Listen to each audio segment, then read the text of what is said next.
This probably isn't gonna end well.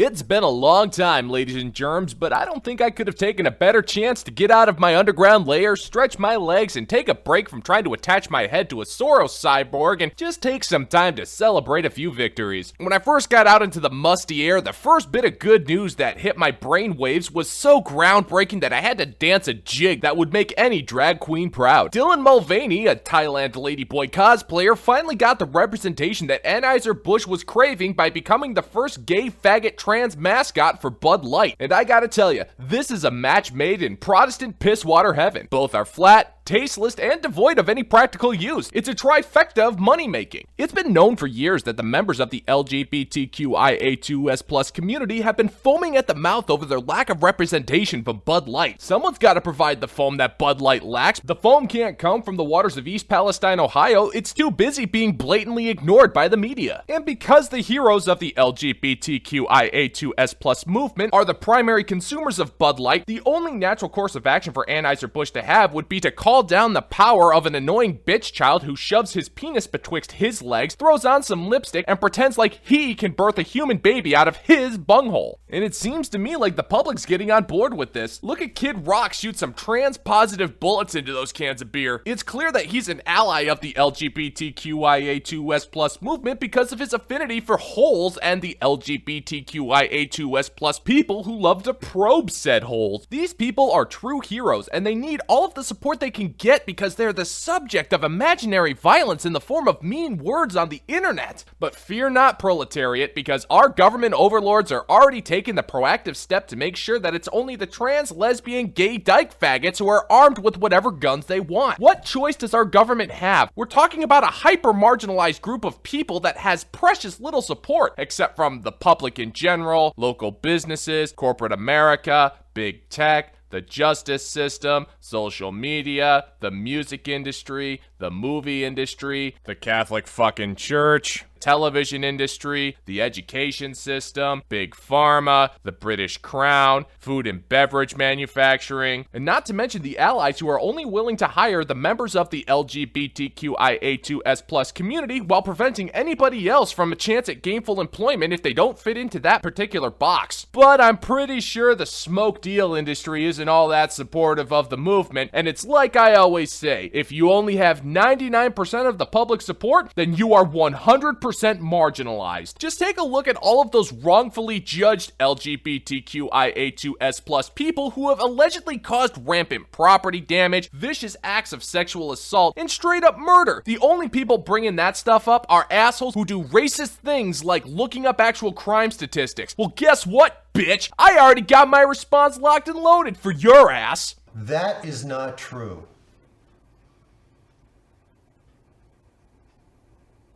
And if you disagree with that rock-solid science, then you're missing the bigger picture. There are people out there who don't want 5-year-old children to mutilate their genitals without their parents' consent. Is that a type of hell that you want to live in? I sure as fuck don't. So answer me this, Mr. and Mrs. Tuesday Morning Fascist. Who's the real criminal here? You guessed it. Frank Stallone's 24th biggest fan, Donald J. Trump.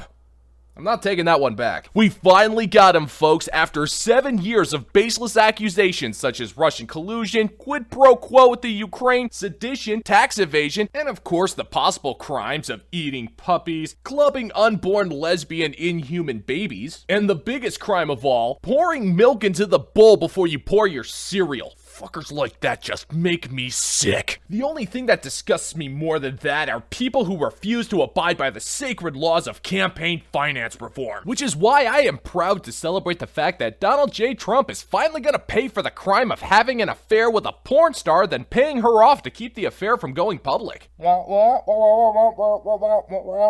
fuck me running. I'm being told that's not illegal. But you know what is illegal? Using campaign funds for said payoff.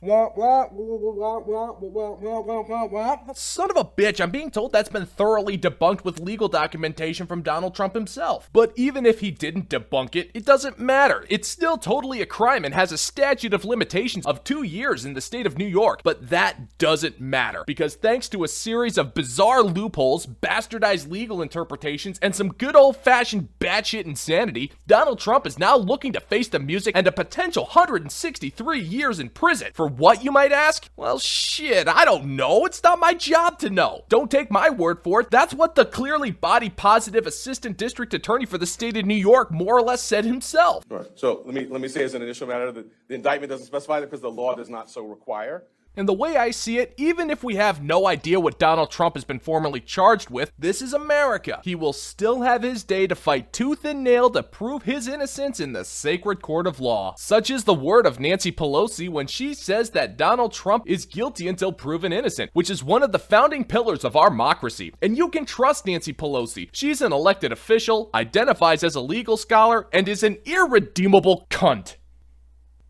With horrifying statements like that being made by octogenarians with far too much power, we can rest assured that Donald Trump will get a fair trial by a jury of his peers who will most likely hate his guts for no particular reason outside of being told to hate him by the media. And because of the round-the-clock coverage of this nonsense, we won't have to worry about dwindling food supplies, the seemingly intentional contamination of our drinking water, as well as the funneling of even more money to a Nazi war machine in Ukraine. Because if nobody's talking about it, it doesn't exist. And as a man who identifies as one of the experts, I can only see all of this going one way, and that one way is most likely south.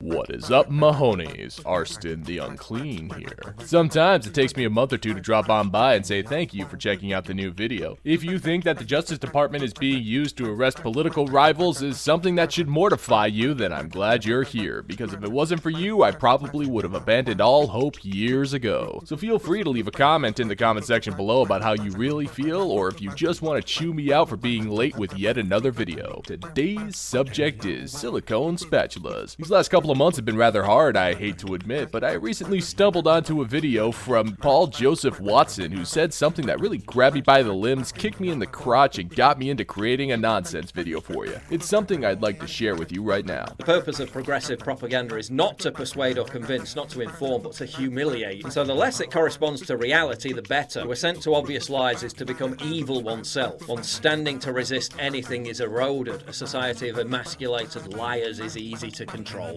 It's times like this, now more than ever, that people need to stand up, damn the torpedoes, and let the machine know that you won't be silenced. I am admittedly a slow learner, but god damn it, I'm not going anywhere. The YouTube overlords ever do decide that this tiny corner of the internet is worth obliterating, you'll find me on Rumble and BitChute, where they don't give two shits and a shingle what you say. You can check me out there and subscribe if you like. The links will be in the description below.